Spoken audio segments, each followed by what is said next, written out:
नमस्कार साथियों, अगर आप एएलपी की प्रिपरेशन कर रहे हैं तो ये गलती आपको बिल्कुल भी नहीं करनी है, क्योंकि अगर आप ये गलती करते हैं तो सिलेक्शन से काफ़ी धीरे-धीरे दूर चले जाते हैं। क्योंकि काफ़ी सारे स्टूडेंट ये गलती करते हैं, तो आपको ये गलती बिल्कुल भी नहीं करनी है। तो साथियों, कौन-सी गलती है और कैसे आपको नहीं करनी है, तो इसके बारे में हम डिटेल से बात करने वाले हैं। तो आपसे निवेदन है कि वीडियो को एंड तक ज़रूर देखना और चैनल पर नए हो तो सब्सक्राइब कर लेना।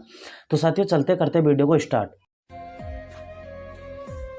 हेलो गाइस, मेरा नाम है योगेश प्रजापति और आपका हमारे study channel railway study with Yogesh में स्वागत है। साथियों, कौन सी 8 गलती है जो आपको बिल्कुल भी नहीं करनी है, तो इन पर हम बात करते हैं। तो साथियों, आज हम आरआरबी एएलपी 2024 के बारे में बात करने वाले हैं। आज की वीडियो में हम बात करने वाले हैं कि एएलपी की तैयारी में जो आपको ये 8 गलती है वो बिल्कुल भी नहीं करनी है। तो 8 गलती तो हम बारीकी से एक एक गलती के बारे में जानते हैं।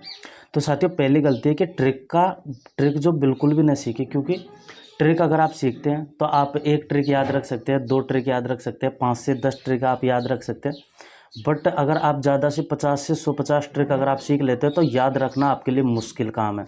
तो इस वजह से ट्रिक का उपयोग आप ना करें। अगर कोई क्वेश्चन है वो काफ़ी ट्रिकी से बन रहा है तो आप उसके हमेशा शॉर्ट तरीके का प्रयोग करें।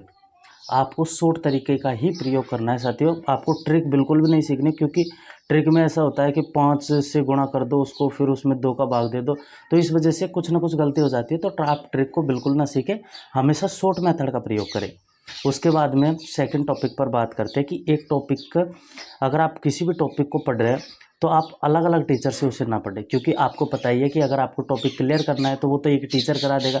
आप 1000 टीचरों से पढ़ लेंगे तब भी आपका अगर चैप्टर क्लियर नहीं पढ़ेंगे नहीं तो चैप्टर क्लियर नहीं हो पाएगा। तो आप एक टॉपिक के लिए अलग अलग टीचर को प्रयोग ना करें, क्योंकि हर कोई टीचर का मेथड अलग होता है। तो इस वजह से फिर आपको एग्ज़ाम में कन्फ्यूज़न बनी रहती है। इस वजह से आप एक टॉपिक के लिए अलग अलग टीचरों का प्रयोग ना करें। उसके बाद में जीके को आपको ज़्यादा समय नहीं देना है, बट आपको रोज़ाना 1 घंटा देना है।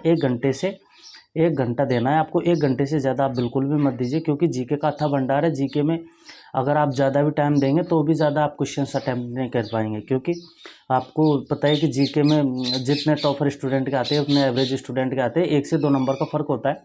तो आप अपनी math plus science plus reasoning, इन पर आप अच्छे तरीके से फोकस कीजिए। आप जीके को स्किप कर दीजिए।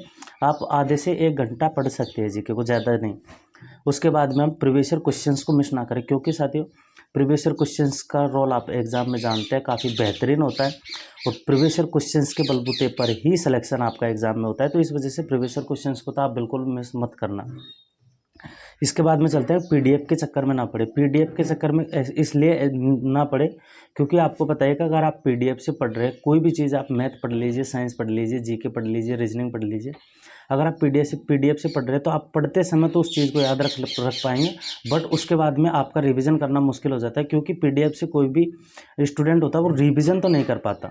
रिवीजन हमेशा आप बुक का करते हैं या फिर अपने खुद के बनाए हुए नोट्सों का प्रयोग करते हैं। तो इस वजह से छठा टॉपिक है कि खुद के नोट्स बनाएं, क्योंकि अगर आप खुद के नोट्स बनाएंगे तो उनका काफ़ी अच्छे तरीके से रिवीजन हो जाएगा। और आपको पता ही है कि अगर आपको तैयारी और सिलेक्शन लेना है तो आपको रिवीजन करना पड़ेगा, और जो रिवीजन होगा वो या तो आप बुक का कर सकते हैं या फिर अपने नोट्सों का कर सकते हैं। तो इस वजह से आप खुद के नोट्स भी बना सकते हैं या फिर आप बुक से भी प्रिपरेशन कर सकते हैं, बट पीडीएफ के चक्कर में ना पड़े।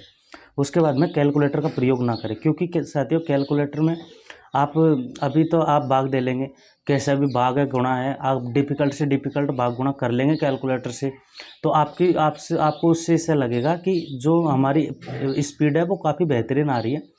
तो फिर आपको एग्ज़ाम में वो आपको टाइम मैनेजमेंट नहीं हो पाएगा। तो इस वजह से आपको कैलकुलेटर का प्रयोग नहीं करना है, क्योंकि अगर आप मुँह ज़बानी अगर आप क्वेश्चनों को करते हैं, पेन उठाकर गुणा भाग करते हैं, तो इससे आपको एक तो खुद को एक्सपीरियंस होता है कि किस तरीके से हमको डिवाइड करना है, किस तरीके से हमको गुणा करना है, और मतलब इस वजह से कैलकुलेटर का प्रयोग तो आपको बिल्कुल भी नहीं करना है। कैलकुलेटर के आपको टच भी नहीं करना है।